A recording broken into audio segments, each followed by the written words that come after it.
Hey there! In this video, I will show you exactly how to know who visited your Instagram profile. First of all, open the Instagram app.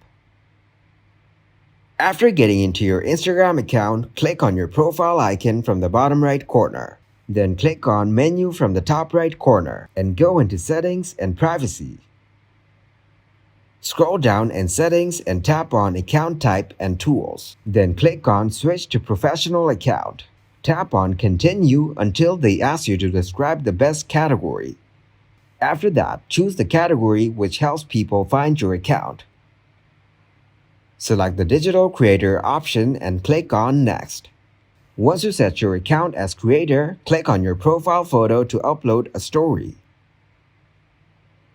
After uploading the story, click on Highlights. Choose the story from here and tap on Next.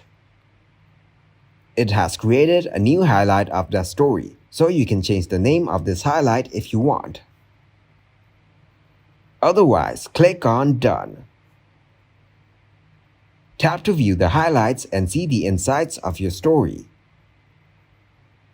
through which you can see who visited your Instagram profile. Thank you very much for watching, and don't forget to like the video and subscribe to the channel.